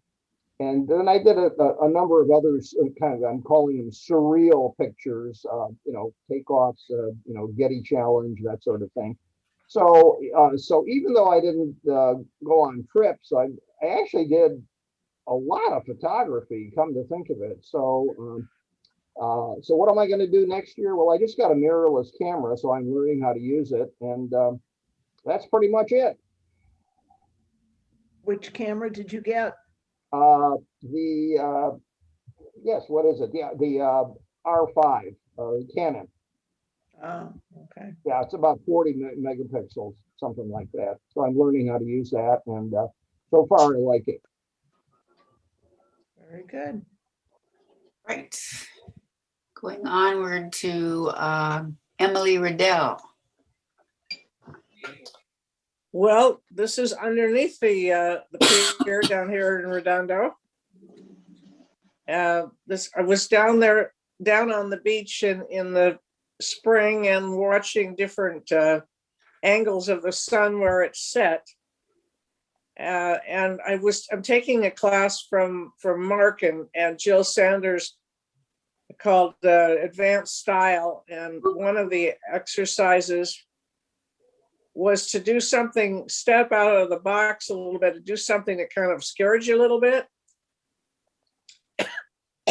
When I started looking at getting under the pier, because I'm always afraid, a little bit afraid that I'm going to get drowned by a wave coming in and trapping me. So that was kind of like, getting up the nerve to get underneath the pier. And then, of course, I had to find the night when the tide was the lowest at night, so that I could get in underneath for about half an hour. And the surprise that came out of this was all these gold strikes. I actually did not see those when I was shooting them. So this kind of turned out to be kind of a neat shot, and I shot a whole lot of them. And the thing that I particularly liked about this one was the waves that underneath the pier over there on the right, the sparkle of the surf bubbling up. I don't know if you can see that over there. Yeah. So I mean, I've been taking this. I got a new camera, the Sony. I'm in Bill's Sony group, and at the same time, I'm trying to learn how to work this camera because it's so automatic that it just seems to have a mind of its own, regardless of whether I want to shoot that or not. And sometimes I'll get it all set up and then get it down low and get down on my knees to shoot and look at it, and the whole setting, everything's changed. So I'm still trying to overcome that. The class, I'm halfway through the class with Mark. And some of the time I'm enjoying it. We're studying studying 2 or 3 of the old photographers and their portrait styles. And while it's interesting and challenging, it's not particularly the direction I want to go in. The first couple of the classes were shooting selfies in various different styles, and I actually really got off on that. I thought that was really kind of fun. So anyway, that's what my future is. I haven't got my travel plans worked out yet. My traveling conflicts with my photography, conflicts with my bluegrass music playing, and so I'm doing a lot of traveling with that and studying it. So I have nothing to report on what I'm actually going to be doing photography wise in the future, except travel. Good. All right. Very good. Very cool. Did you have to sit down to take this picture, or did you take it standing up? I kind of half crouched. It was interesting. I did this on a Monday night, which happened to be the low tide, but I went down on Saturday to shoot it, and there was a big sign, "Do not enter," and a big tape around the underneath the pier. And I thought, oh boy, I'm going to be in trouble now. I'm going to have to figure out how to sneak in and do this without getting caught. But Monday night, it turned out that nobody was there. So yeah, I kind of got down and crouched a little bit, but the tide was low enough that I could stand up pretty much. Nice. Cool. All right, here we go. Who is this? This is Robin Young. Whoop, I'm trying to enlarge this picture. Is Robin here? I don't think Robin? Robin's here. Well, this is an amazing picture, and Yeah. I said I'm It looking looked forward. like she, if I was gonna say anything, it looked like she took a class at Mark with Nina as the model and Katrina Brown as the light wizards for nighttime painting. I wasn't able to go that night, but I recognize her daughter, the model on there. No, Ah. I did go to that class and yes, it's exactly what it was. And the thing that I thought ruined this whole thing for me was if you notice the background, they're shooting out on the back lot. Yeah, that big So stripe down the shots back. Parking. any shots, yeah, on another building, and any shots that everyone would take to kind of enter in any competition, the background, everything's kind of ruined for it. Yeah, Well, you see the stripes. It's just a neat picture. it is a cool Yeah. picture. It is. Yeah. Except for that pipe stripe down the back. Mhm. Yeah. There's stripes. other things. There's this parking bricks or something going on back here. Well, that's not as bad as that thing that's right behind Yeah, the this. model. This. Yeah, that right there. Yeah. The other thing that was difficult is he had way too many people. And so they had to have people standing and then another row of people sitting or kneeling below. And you were in the same position for about half an hour. Oh. So it was so I actually never could get into the center because I'm not as clever as Robin. So I have everything I've got's a little off kilter. And so nothing that I brought back was satisfying to me. But it's interesting that this incredible lady that does this painting is amazing. They took us out to, and I can't remember where, and we took pictures of the stars. So it was in an out of the way place, no buildings, no backdrops that got in the way. And I couldn't, because it was so dark, I couldn't personally work it. But I think Karen Beatty, who's here, she has some beautiful pictures of the light painting that these people do. It's amazing what they do. Yes, it was at Joshua Tree, and I got a lot of good ones, and I did a slideshow of it too, called Goddesses of the Night. I showed it to the camera club. Oh. And it's on YouTube under, I think, either Karen W. or Karen Warhurst Beatty. It's on YouTube. Oh. Oh, that's great. But it's beautiful. It's beautiful what this lady does. Very creative, or ladies, or this group. Katrina Brown and her daughter. Katrina Brown, yeah. That's what I want to get into more. That's what my next aim. It's too hard for me. I'm going to shoot animals that come right up to me. I'm going to wait all day for them to come. You're going to sit across the street and wait for them to come to you, huh, Ben? Absolutely. There Across the you go. street from your house. Yeah, that fox happened to cross our driveway and get up on our, there's a wall, a brick wall in front of our house, and was up on that. And Tom saw him, but I didn't. And that was the week that he came, but he hasn't been back since. Anyway, we're done with the show your stuff. Does anybody have any comments or something else they'd like to show? I don't even know what time it is. Does Dawn have a picture? Dawn's supposed to show something. Don Stouter. Dawn, oh my gosh, Dawn, I'm going to get out and you're going to share your screen. I'm going to stop sharing. Okay. I'm stopping sharing. Boy, am I glad somebody else can remember things better than me. Well, let's see Here you what I get. Oh, yeah, there it is. And now you're going to share your screen. I'm going to share my screen. The reason why we have to do it differently is that this started off as 34 raw images I took from my drone. And what it does, what you have to do with one of those kinds of images is you have to first stitch it together. And then you have to go to the right kind of website that can explain or display the picture to get why you took it as a 360 degrees.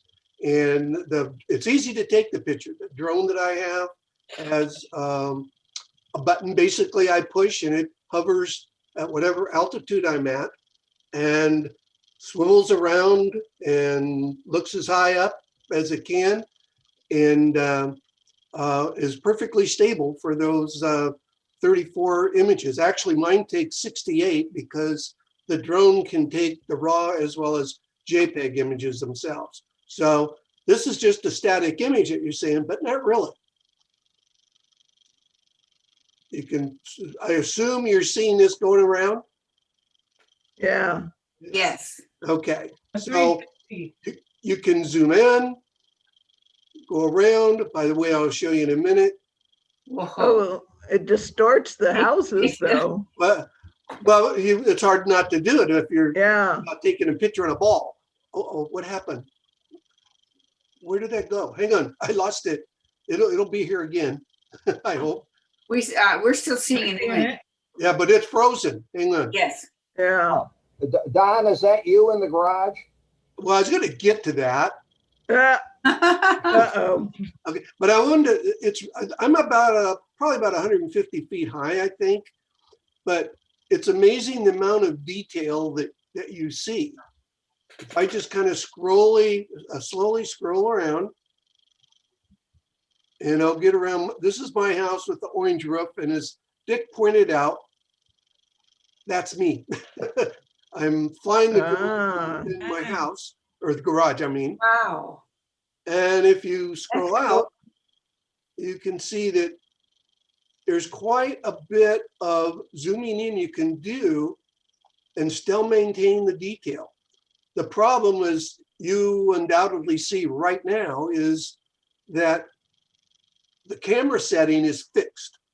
It doesn't change its settings. It's going around in the various views of what's around them. And so you get, obviously, unless it's a very cloudy day, you get to the place where you're overexposed.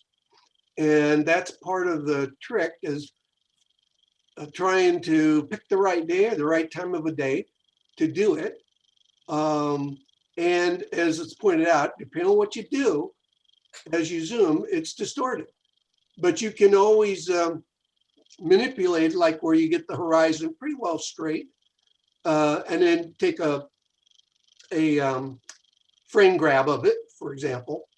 And actually, as weird as Facebook is, it's one of the few sites that you can just upload this and people on Facebook can see it, do exactly what I'm doing here. I think I shared this one, or not shared it, but created what's the proper word I'm looking for? The production of it on a site called 360 Moments or something like that. So anyway, that's why we're doing it this way for me, which kind of leads into what I spent my time doing.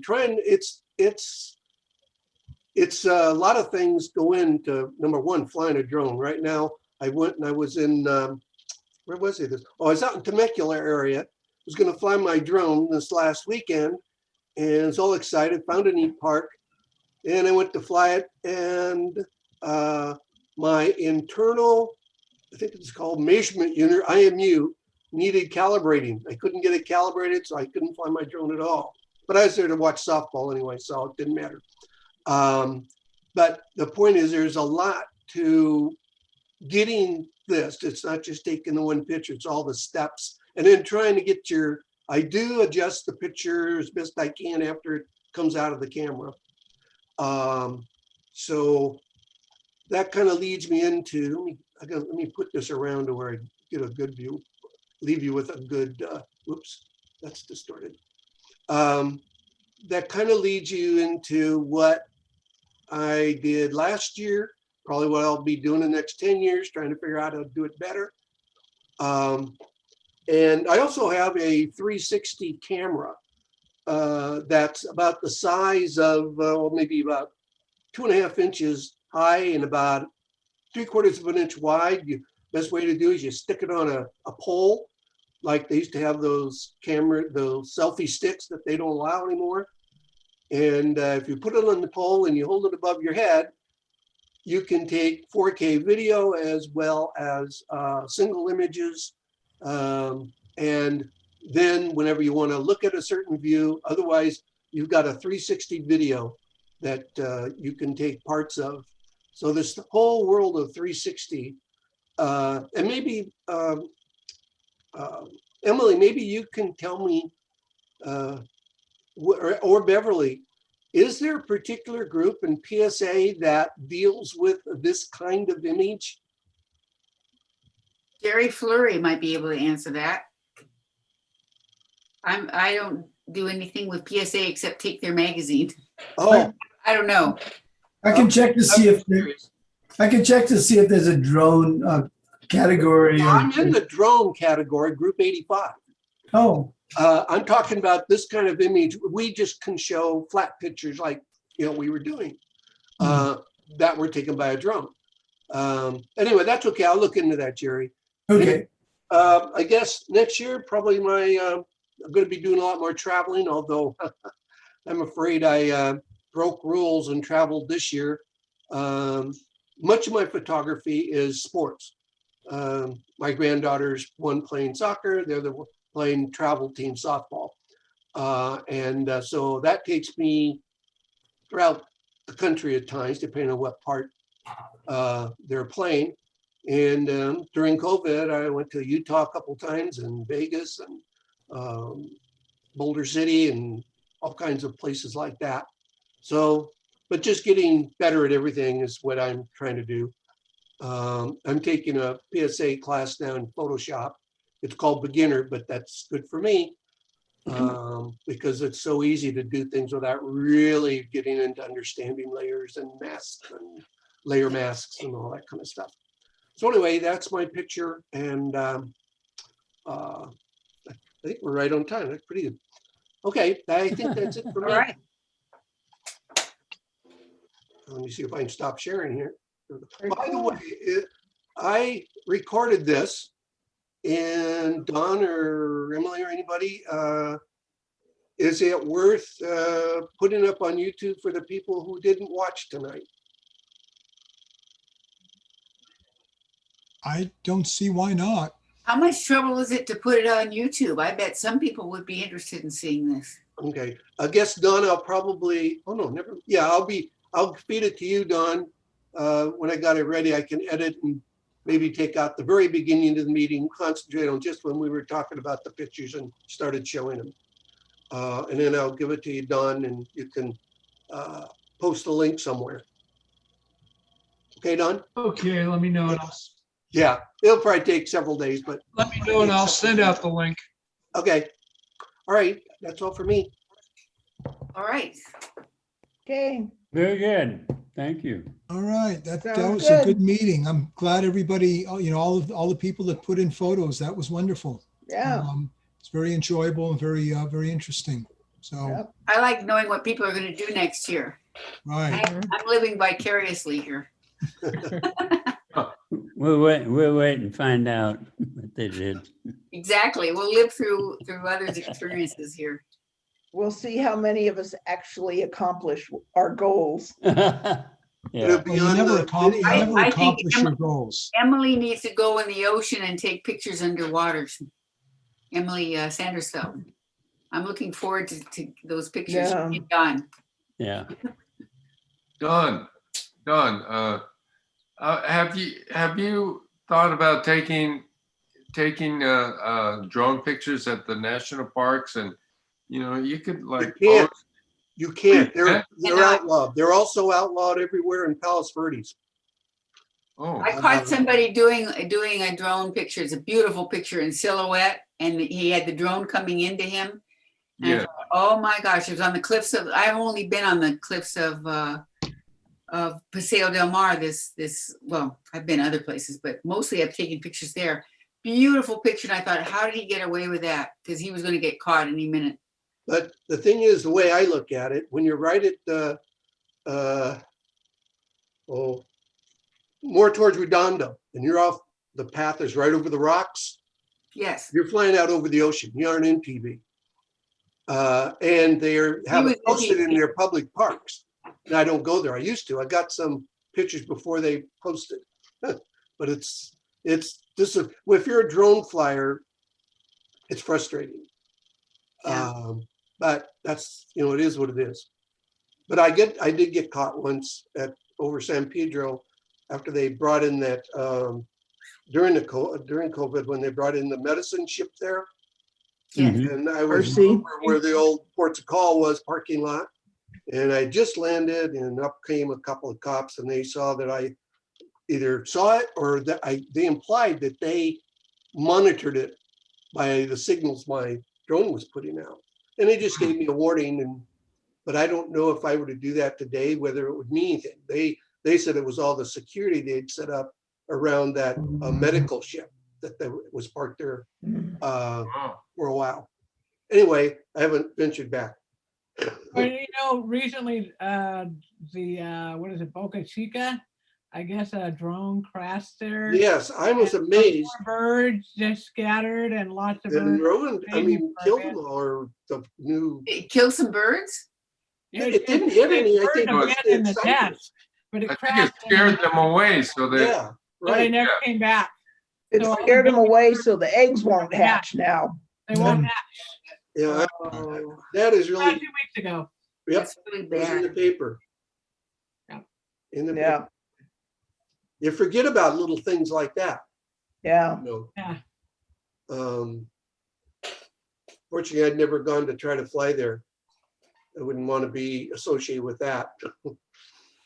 So you're No. saying no drones in Palos Verdes? Because I was at Point Vicente Interpretive Center yesterday, and there was a drone flying around right there. Well, I'll tell you exactly. I know exactly probably where you were.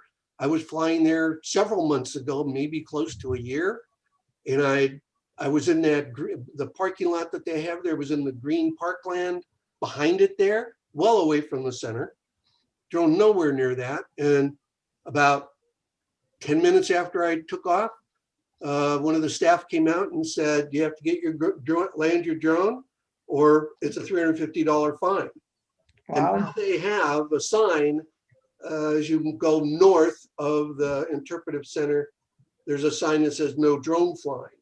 And so I've walked further, and I think that's the first sign. So now I go, I can go further, and there isn't particularly sign. There's not a sign. So, but yeah, I think the guy was lucky, or maybe my staff member wasn't working that day. Interesting. I was out at that interpretive center, and there was a bird on the ground, an owl. And it was, and the owl was attacked by the peregrine falcon, and the owl was incapacitated. And it had lost one eye, and it was just kind of laying there passively. And some of the crows were coming up, and so they tried to call the animal. They called the animal Shelter or something. rescue. And they put them in a box, but it was kind of they were saying that the owls attacked the peregrine falcons nests, and so they this was a kind of a response for them protecting their nests right on the cliff.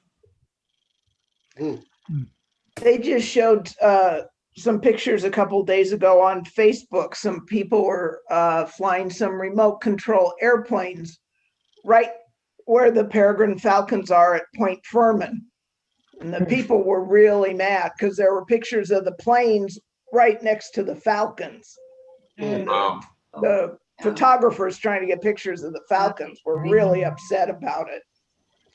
That's a good point, because the peregrine falcon was flying at the just a few minutes before I saw that drone. I wasn't sure what the drone was trying to take pictures of. Maybe that was it.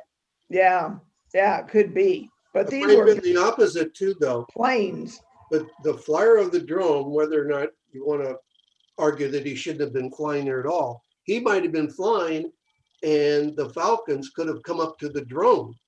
Yeah. He may not have tried to get close to them, because a lot of that kind of stuff happens. Sometimes the drone will even be attacked by some kind of a bird. So, Yeah. Are those monoplanes also outlawed in PV? Like drone? There's a place at the end of Crenshaw where you can fly sailplanes, not powered electric planes. No, I think the PV law is, or signs imply that anything with an electric motor, drones, and I'm sure they use the word drone to get their point across, but I think an electric powered model airplane remote control would be disallowed as well. They aren't being, drones get all the publicity, but the problems can also come from an RC airplane. That's at that park at the top of the hill, top of Crenshaw. Yeah. Del yeah, Cerro that's the Park. park It's I'm called Del talking Cerro. about. Yeah. Yeah, if you're a member of the Silent Sailors or something like that, you can fly off there above the grassy area. Haven't been up there for a while. And I used to fly there too. It happened in Bolsa Chica the same, and the drone came down and they say he destroyed, because they were sitting on the eggs and the eggs were abandoned, and they said they destroyed a whole generation of terns. Yeah, that's what, we were just Oh, talking boy. about it. Yeah. Yeah, because the mothers all disappeared. Yeah, they And- abandoned because they Yeah. didn't know. I don't, Yeah. the story that I saw in the paper didn't highlight how long the drone had been flying in the area, to spook the birds. It said it crashed. Well, It crashed. I was in Bolsa Chica and the people that saw it in the morning, I didn't, I came afternoon. The people say they just took off, all the terns took off. I wonder how long Then the drone was bothering them. No, as I said, he crashed, or I don't know if he crashed or went all the way down, but somebody say he crashed over there. Oh, yeah, it did. It did crash. But how long does it take the drone to crash?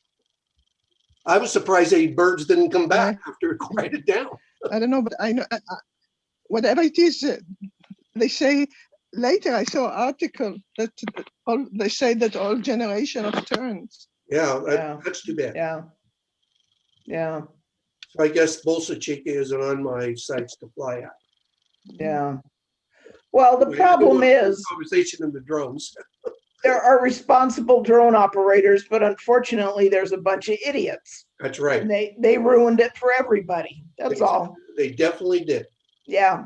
Well, There's that's never happened before, has it? no. That never happens. No. A lot of crazy drivers out there too. Yeah. They should took their license. Yeah. And the funny thing is, going back to the story that I guess everybody already read, is that the fella went to the authorities to get his drone back, and that got him. Although we all have to have serial numbers on them that the FAA knows about. I'm registered with the FAA, so. Yeah. Anyway. His drone back? Pardon me? Did they give him his drone back? Probably along with a fine. Huge fine. I don't know if they might have warned him. I don't know how flagrant, his violation was in terms of whatever, but obviously the results were quite bad. Yeah. And all the negative publicity doing that is caused, they probably felt obligated to fine him in some way. But I bet if I say were to crash somewhere in PV and needed my drone back and landed on a roof or something, I'd get a warning, but but I think the fact that the devastation that's caused to the birds, yes, is probably pretty bad. Yeah. Okay, well, good meeting, Okay. everybody. Very Yeah. good. Very nice. Enjoyable. Yeah. See you Very nice. all at the banquet. Okay. I learned how to whatever it is I did with my screen by going to view. Yeah, very good. Where's my screen? Yes, oh, you clicked. I on always the- learn something. You did Yeah. full view. Make sure you send your stuff in the dawn. Bye, Yeah. guys. Take care. everybody. Bye, everybody. Bye. Okay, so long, Okay. everyone. We're leaving. Okay. Bye. Bye. Bye. everybody.